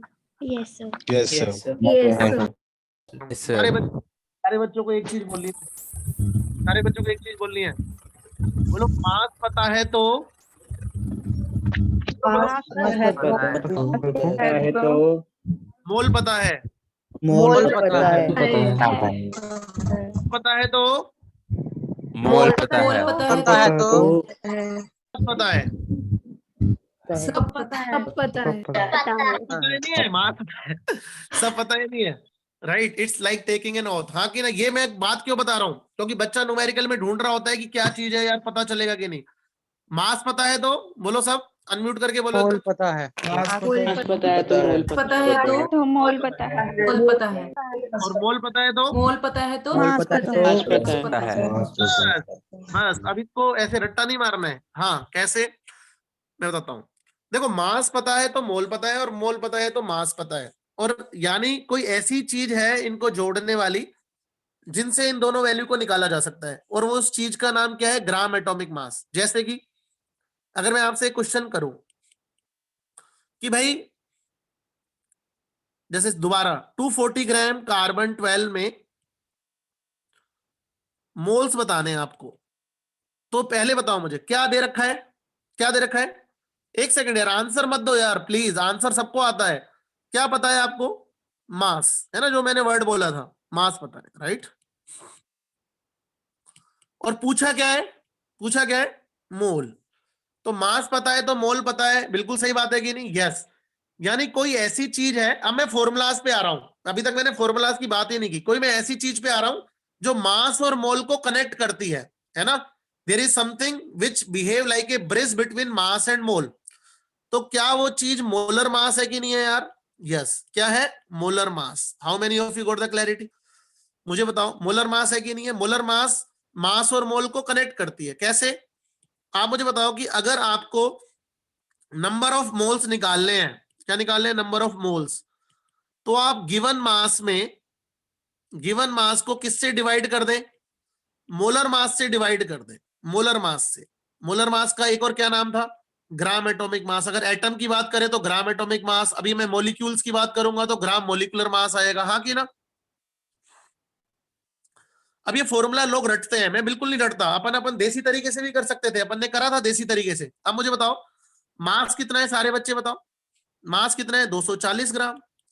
क्या मास की इंफॉर्मेशन को, मास की इंफॉर्मेशन क्वेश्चन में दी हुई थी कि नहीं दी हुई थी? यस। क्या मोलर मास की इंफॉर्मेशन में क्वेश्चन में दी हुई थी कि नहीं? नहीं दी हुई थी। मोलर मास हमें पता होता है, we know it very well. कैसे? कि हमें पता है कि कार्बन के एक एटम, कार्बन का जो ग्राम एटॉमिक मास या मोलर मास है वो 12 ग्राम है। तो बच्चा क्या हो रहा है? ढूंढ रहा होता है कि यार क्या क्या है, क्या क्या नहीं है। मैं कह रहा हूं कि एक इंफॉर्मेशन हमें पहले से ही पता होती है, वो हमारी नॉलेज से आ रही होती है। एक इंफॉर्मेशन दी होती है और एक निकालनी होती है। हाँ कि ना? कितने लोगों को क्रिस्टल क्लियर हो गया? Please write CC in the chat box. बोलेगा राइट, बातों को समझिएगा गहराई से, फॉर्मूला रटने में विश्वास मत करिएगा। तो मैं कह रहा हूं मास दिया है और ये इंफॉर्मेशन मुझे पता है। अब मैं एग्जामिनर से पूछ रहा हूं, बस भाई मुझे ये बता दे कि तू कार्बन की बातें कर रहा है कि हाइड्रोजन की बातें कर रहा है कि ऑक्सीजन की बातें कर रहा है कि नाइट्रोजन की बातें कर रहा है कि सल्फर की बातें कर रहा है। How many of you got the clarity? यहां से पता चल गया कार्बन की बातें कर रहा है। कार्बन की बातें करते ही मुझे पता चल गया कि उसका मोलर मास या ग्राम एटॉमिक मास 12 है। तो मेरे 20 मोल आ गए कि नहीं आ गए? Everybody please let me no. कितने लोगों को मेरी बातें समझ में आ गई कि मास पता है तो मोल पता है, मोल पता है तो मास पता है, जोड़ने वाली यूनिट मोलर मास है। और मोलर मास की इंफॉर्मेशन एग्जामिनर नहीं देगा, स्पेशली जब बहुत ही ज्यादा बेसिक चीजें होती है। How many of you got the crystal clarity? Please write CC in the chat box. कितने लोगों को क्रिस्टल क्लियर है? बातों को समझिएगा यार, हाँ कि ना? चलिए अब छोटे छोटे सवाल कर लेते हैं, फिर बस एक बार ये समझ में आ गया तो फिर तो मॉलिक्यूलर मास भी समझ में आ जाएगा। क्वेश्चन 98 ग्राम H2SO4 हैज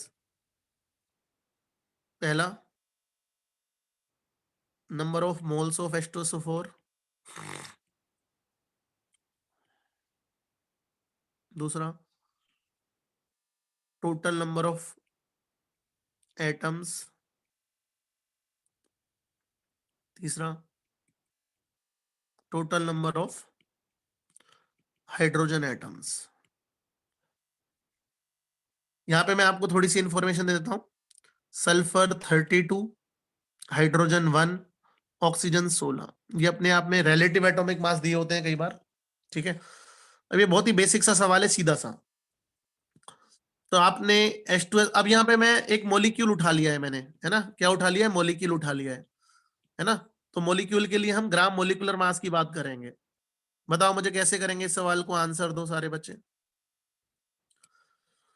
मुझे बताओ कि H2SO4 का ग्राम एटॉमिक मास क्या है? सारे बच्चे चैट बॉक्स में लिखना। गाल पे अपने झापट लगा लो सारे बच्चे, गाल पे झापट लगा लो। बिल्कुल गलत। कान खोल के सुनो, जल्दबाजी मत बोलो। मैंने ग्राम एटॉमिक मास बोला है और आप आंसर दे रहे हैं यार। ग्राम एटॉमिक मास बोलना ही गलत है कि नहीं है? सारे बच्चे बोलो। H2SO4 के लिए ग्राम एटॉमिक मास डिफाइन होगा कि ग्राम मॉलिक्यूलर मास डिफाइन होगा? Everybody please let me no. पहले बताओ, आंसर देने से पहले जल्दबाजी मत करा करो यार। ग्राम मॉलिक्यूलर मास डिफाइन होगा, it is not gram atomic mass. I am not talking about an atom, I am talking about A molecule. How many of you got the clarity? तो बात को सुनिएगा, जल्दबाजी मत करिएगा। मैंने जो सवाल पूछा है वो टफ नहीं पूछा है, लेकिन यही आपकी ये जो आपकी जो स्मार्टनेस है ना, यही आपको पेपर में डुबोएगी या संवारेगी। ये चीजें सीखनी है आपको हम लोगों से, ठीक है। तो पहले तो मैंने स्टेटमेंट ही गलत दिया था। H2SO4 एक मॉलिक्यूल है कि एटम है? सारे बच्चे बताओ। मॉलिक्यूल है, ठीक है। तो इसका हाइड्रोजन का 2 होता है तो 2 × 1, प्लस सल्फर का एक एटम है तो 32, प्लस 16 × 4 तो 98 जो निकल के आया। 94 नहीं आया, 98 आया यार। क्या नींदों में हो? फटाफट देखो। 98 जो इसका निकल के आया, ये इसका रिलेटिव मॉलिक्यूलर मास है ना? जब विदाउट यूनिट जो भी चीज होती है उसको हम रिलेटिव बोलते हैं, वो भी मैं बाद में सिखा दूंगा। रिलेटिव मॉलिक्यूलर मास है। मुझे बताओ 98 U क्या है? H2SO4 के लिए 98 U क्या है? सारे बच्चे बताओ मुझे। 98 U क्या है इसका? 98 AMU क्या है इसका? एक बच्चा एटॉमिक मास लिख रहा है। एटॉमिक मास बोलना ही बेवकूफी है, मॉलिक्यूलर मास है इसका। क्या है? Molecular mass. हाँ कि ना? ग्राम मॉलिक्यूलर मास गलत है, मॉलिक्यूलर मास। और H2SO4 के लिए 98 ग्राम क्या है? सारे बच्चे बताओ 98 ग्राम क्या है? Everybody please let me no. 98 ग्राम क्या है?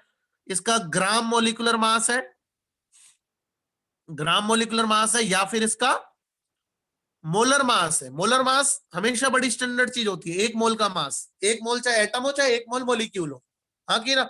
या तो इसका मोलर मास है, ग्राम मॉलिक्यूलर मास है। तो क्या 98 ग्राम इसके Na मॉलिक्यूल्स का मास है कि नहीं है? Everybody please let me no. Yes.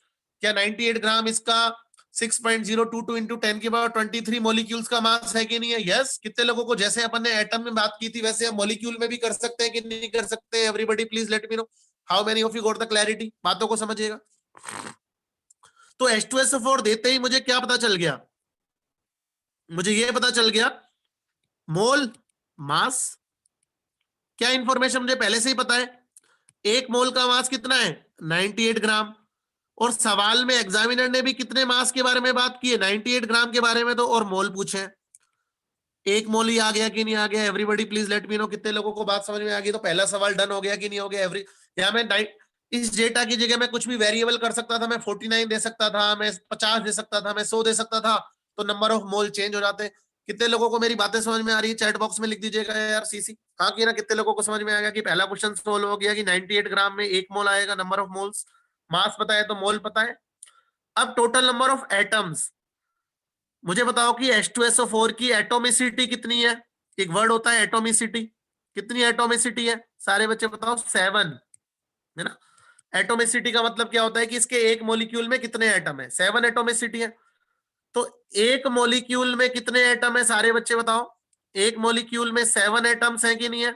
7 N नहीं यार, बेवकूफी मत करो, मैं जो पूछ रहा हूं एक मॉलिक्यूल में कितने हैं? 7 एटम्स है। और हमारे पास कितने मॉलिक्यूल है? Na मॉलिक्यूल्स आए कि नहीं आए अपने पास? सारे बच्चे बताओ Na मॉलिक्यूल्स आ रहे हैं कि नहीं आ रहे? बोलिए। अगर Na मॉलिक्यूल्स है तो 7 Na एटम्स हो गए कि नहीं हो गए? Everybody please let me no. 7 Na multiply करते रहना, कोई चक्कर नहीं है। आप 7 Na भी आंसर दे देंगे तो सही है। कितने लोगों को क्रिस्टल क्लैरिटी हो गई इस सवाल की भी कि टोटल नंबर ऑफ एटम्स, हाँ कि ना? बोलेगा। और थर्ड सवाल, एक मॉलिक्यूल में कितने हाइड्रोजन एटम्स हैं? कितने? 2 हाइड्रोजन एटम्स हैं कि नहीं है H2SO4 के, हाँ कि ना? तो Na मॉलिक्यूल्स में कितने हाइड्रोजन एटम्स होंगे? भाई बहुत ही आसान काम है, एक में अगर इतने हैं तो 2Na हाइड्रोजन एटम्स होंगे कि नहीं होंगे? सारे बच्चे बताओ 2Na hydrogen atoms. How many of you got the crystal clarity? Please write CC in the chat box. कितने लोगों को क्रिस्टल क्लियर है बोलिएगा। तो इस तरीके के हम बेसिक सवाल कर लेंगे कि नहीं। तो अब आपके सामने दो चीजें निकल के आई हैं, राइट। अगर आपको मास दे दिया तो मोल दे देंगे। अच्छा बताओ मुझे, मास पता है तो मोल निकल जाएंगे कि नहीं निकल जाएंगे यार? सारे बच्चे बताओ, कितने लोगों को क्लियर है? सारे बच्चे, मास पता है तो मोल निकल जाएंगे कि नहीं? सेकंड पार्ट रिपीट कर रहा हूं बेटा। H2SO4 के एक मॉलिक्यूल में 7 एटम है और हमारे पास एक मोल मॉलिक्यूल थे, यानी Na मॉलिक्यूल में 7 टाइम्स Na हो जाएंगे। एक में 7 है तो Na में कितने होते हैं? जैसे एक संतरा 10 रुपए का आता है तो 10 संतरे 100 रुपए के आएंगे कि नहीं आएंगे? वही तो काम कर रहे हो आप, ठीक है। जिस बच्चे ने पूछा था मैंने रिपीट कर दिया, ठीक है। मैं कह रहा हूं कि मास दिया है तो मोल निकालने का क्या तरीका है? Given mass upon molar mass, चाहे वो एटम के लिए हो चाहे मॉलिक्यूल के लिए हो। बोलो हाँ कि ना। अच्छा अगर मोल पता है तो नंबर ऑफ एटम्स या मॉलिक्यूल्स निकाल लोगे कि नहीं निकाल लोगे यार? बोलो सारे बच्चे।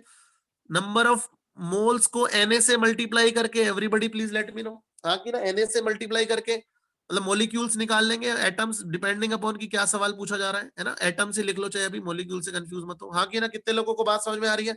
अगर मोल पता चल जाएगा तो Na से मल्टीप्लाई करके नंबर ऑफ एटम्स निकल जाएंगे कि नहीं निकल जाएंगे? How many of you got the clarity? या फिर इज इट क्लियर है? नंबर ऑफ मॉलिक्यूल ही लिख लो आप, ऐसा करो। और फिर मॉलिक्यूल के बाद एटोमिसिटी, वो तो डिपेंड करेगा कि आप क्या है। मतलब एक बेसिक बातें समझ में आएगी नहीं। इसका उल्टा भी चल सकते हैं। अगर आपको नंबर ऑफ मॉलिक्यूल्स दे दिए तो आप मोल निकाल सकते हैं कि नहीं निकाल सकते हैं? बोलो सारे बच्चे। अगर मैं आपको बोलूं कि भाई, अगर मैं आपको बोलूं कि 12.044 इंटू 10 की पावर 23 मॉलिक्यूल्स हैं, हाँ कि ना, ऑफ वाटर। सारे बच्चे मुझे बताओ, अगर आपको पता है कि इतने मॉलिक्यूल्स हैं तो आप मुझे बता सकते हैं कि कितने मोल मॉलिक्यूल्स हैं? 2 मोल हो गए कि नहीं हो गए यार?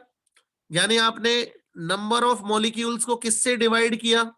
किससे डिवाइड किया? Na से डिवाइड करके आपके मोल आ गए। और मोल पता है तो मास निकाल लोगे कि नहीं निकाल लोगे? मोल पता है तो मास निकाल लोगे? बोलो। मोल पता है तो मास कैसे निकालोगे? बताओ सारे बच्चे। अगर आपको मोल ही पता चल गए तो मोलर मास से डिवाइड करके, मोलर मास से मल्टीप्लाई करके मास आ जाएगा कि नहीं आ जाएगा? टोटल मास सारे बच्चे। जैसे कि 12.044 गुणा 10 की पावर 23 मॉलिक्यूल H2O में कितने मोल है पानी के? सारे बच्चे बताओ क्या आंसर आएगा? 2 मोल पानी है कि नहीं है? बोलो। और हमें पानी के 1 मोल का मास पता है, तभी तो मैंने गाना सिलवाया था कि मोल पता है तो मास पता है, मास पता है तो मोल पता है, मोल पता है तो मास निकाल लेंगे। 1 मोल पानी का वजन कितना होता है सारे बच्चे बताओ? 1 मोल पानी का वजन 18 ग्राम होता है कि नहीं होता है? Everybody please let me no. तो भैया 2 मोल पानी का वजन 36 ग्राम आ जाएगा कि नहीं? सवाल न्यूमेरिकल पे न्यूमेरिकल होते जा रहे हैं। कितने लोगों को बातें समझ में आ रही है? How many of you got the crystal clarity? Please write CC in the chat box. बहुत ही आसान होता है, मैं आपको सही बताऊं, it is damn easy. Mole concept इस दुनिया का सबसे आसान टॉपिक है, ये भी मैं आपसे बुलवा के ही मानूंगा। मैं एक बार आपको अनम्यूट कर रहा हूं। मैंने परमिशन दे रखी है, अनम्यूट करो एक बार। और सारे बच्चे बोलो कि मोल कॉन्सेप्ट इस दुनिया का सबसे आसान टॉपिक। बोलिए, अनम्यूट करने की परमिशन है कि नहीं है? चेक करो, दे दी परमिशन, अनम्यूट करो एक बार। मोल कॉन्सेप्ट मेरे को सबसे आसान इसलिए लगता है क्योंकि इसमें बिल्कुल भी रट्टा नहीं है, it is highly highly logical. एक बार चेक करो बेटा, मैंने परमिशन दी है, नहीं है? एक बार दे देते हैं दोबारा, कहां से देते हैं भाई? Mute all, allow participant to unmute themselves, कर दिया भाई अलाउ। चेक करना।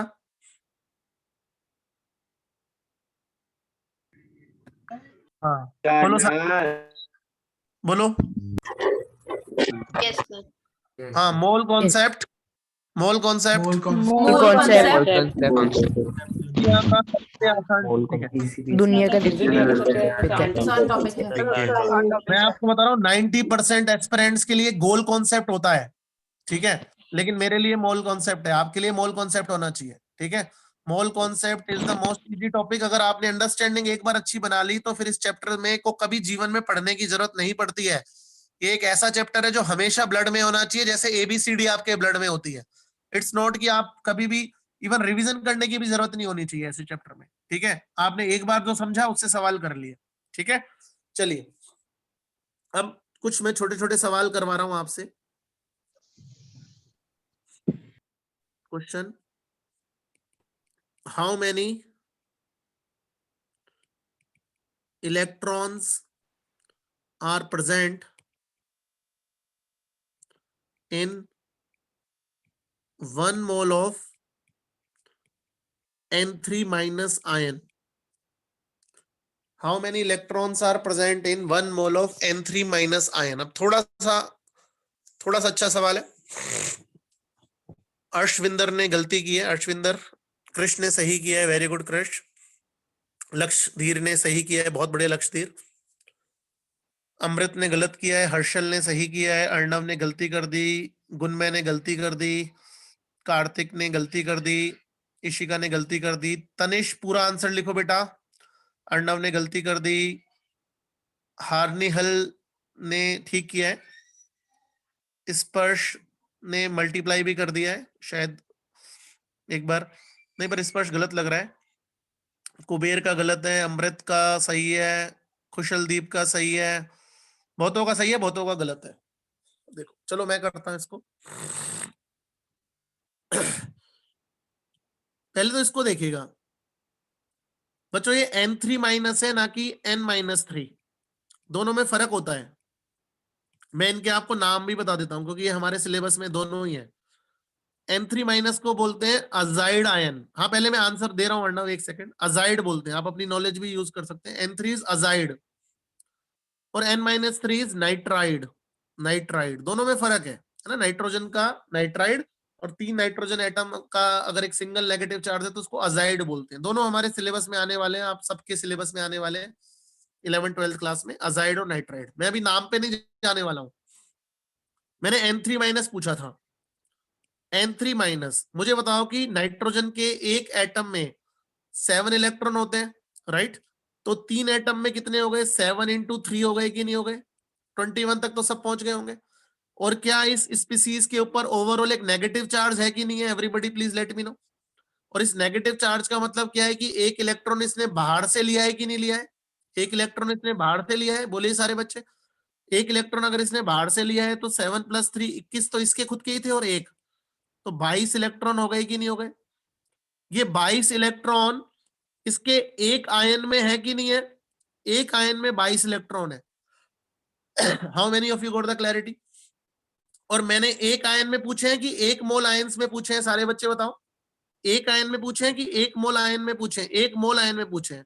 जब एक में इतने हैं तो एक मोल आयन में, एक मोल में कितने होंगे सारे बच्चे बताओ? एक मोल N3 माइनस में Na से मल्टीप्लाई कर देंगे कि नहीं कर देंगे? तो आंसर आ जाएगा 22 Na इलेक्ट्रॉन्स। भविष्य में दोबारा रिपीट कर रहा हूं, डोंट वरी। मैं कह रहा हूं कि मैंने ये पूछा था कि N3 माइनस के एक मोल आयन में कितने इलेक्ट्रॉन्स हैं। पहले मैंने N3 के एक आयन में निकाले। मुझे बताया कि नाइट्रोजन का जो एटॉमिक नंबर होता है 7 होता है। तो एक नाइट्रोजन एटम में 7 है, 3 नाइट्रोजन एटम है तो टोटल 21 हो गए। और चार्ज नेगेटिव है, नेगेटिव चार्ज का मतलब क्या होता है कि इसने एक इलेक्ट्रॉन एक्सेप्ट किया होगा, तो 21 में एक आया तो 22, तो यानी एक आयन में 22 इलेक्ट्रॉन, और मैंने एक आयन में नहीं पूछे, एक मोल आयंस में पूछे हैं, और हमें पता है कि एक मोल का मतलब Na के बराबर, तो एक आयन में अगर 22 इलेक्ट्रॉन है तो एक मोल N3 माइनस में 22 Na इलेक्ट्रॉन होंगे कि नहीं होंगे? How many of you got the crystal clarity? Please write CC in the chat box. कितने लोगों को क्रिस्टल क्लियर है बोलेगा? हाँ भाई, क्या नाम है, एक बच्चे ने पूछा था, उसको भी क्लियर हो गया कि नहीं हो गया? क्या नाम है, इसे रिपीट करने वाला बोला था। हाँ, भविष्य क्लियर हो गया बेटा? Is it clear to everyone? ठीक है, तो ये चीज है। अब चलो, कुछ बच्चे कह रहे थे कि सर कौन कौन से ऐसे एलिमेंट्स हैं जिनके हमें एटॉमिक नंबर याद रखने चाहिए, तो मैं वो भी बता देता हूँ आपको। फिर एक चीज और करके एंड करेंगे, मेरी अभी अगली क्लास शुरू हो जाएगी 6 बजे। हाइड्रोजन का सबको पता होना चाहिए, इंपॉर्टेंट एलिमेंट्स आप याद रख सकते हो, ना भी करोगे तो चलेगा, मैं सही बताऊं आपको। मुझे बताओ आपको किस किस का पता है हाइड्रोजन का कितना होता है एटॉमिक वेट? 1 AMU होता है कि नहीं? सबको पता है, जो हमें न्यूमेरिकल सोल्व करते वक्त लेना है। कार्बन का नाइट्रोजन एनी 3 गेन किए, 3 गेन नहीं किए बेटा, एक ही गेन किया है। मैंने N3 माइनस लिया था सवाल में, रेडमी 8 को बता रहा हूं मैं, N3 माइनस में एक ही नेगेटिव चार्ज है ना कि 3 नेगेटिव चार्ज है। कार्बन का बताओ सारे बच्चे? 12 AMU, राइट। नाइट्रोजन का सबको पता होगा, बाय डिफॉल्ट क्या लेना है? 14 AMU, है ना, और 14 लेना है मतलब बेसिकली न्यूमेरिकल करते वक्त। ऑक्सीजन का क्या लेना है? ऑक्सीजन का 16 AMU, ये भी आपको पता है। सोडियम का क्या लेना है? सोडियम का 23 AMU, बहुत ही बढ़िया, शाबाश, अमेजिंग। क्लोरीन का क्या लेना है? क्लोरीन का 35.5 AMU। तो यहाँ पे अब डेसिमल में क्यों आया, फ्रैक्शन में क्यों आया, ये चर्चा हम कल करेंगे जब हम एवरेज एटॉमिक मास की बात करेंगे, कि how to calculate average atomic mass chlorine का, राइट। सल्फर का 32 AMU, है ना, अभी हमने H2SO4 का निकाला था। फास्फोरस का 31 यूज कर लेना आप, 37 नहीं 31 होता है फास्फोरस, सल्फर से जस्ट पहले आता है। एल्यूमिनियम का 27 AMU, राइट, बहुत इंपॉर्टेंट नहीं है। सिल्वर का 108 AMU, सिल्वर बहुत इंपॉर्टेंट नहीं है, अब आप छोड़ सकते हो आगे के, जितनी आपकी श्रद्धा है उतने याद कर लेना। मैं आयोडीन 127 AMU, छोड़ सकते हो, बिल्कुल याद रखने की जरूरत नहीं है, ठीक है। प्लीज एक्सप्लेन कर दो how to convert AMU into gram. 1 AMU equals to 1/Na gram, 1 AMU 1/Na gram होता है बेटा, ठीक है। आप एक बार रिकॉर्डिंग दोबारा देखना, आपको सारी चीजें समझ में आ जाएंगी। ब्रोमीन का नियरली आप 80 AMU ले सकते हैं। तो 99% तो आपको चीजें दी होती हैं, राइट, मैं दिखा रहा हूं आपको बेटा, जो आपका रिलेटेड टॉपिक है आप वहां पे कवर करते रहेगा मुस्कान, ठीक है।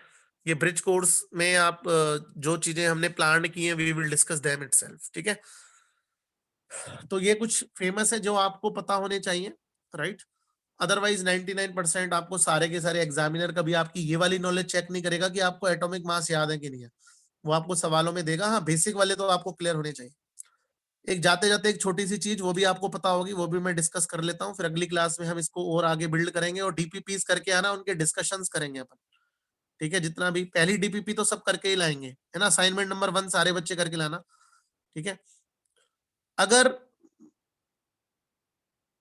बेटा जो भी बच्चे का जो भी रह जाए ना, ऋषभ या जो भी है, मैं दोबारा एक बार N3 माइनस वाला क्वेश्चन बता रहा हूँ, एक दो बच्चों को डाउट आ रहा है।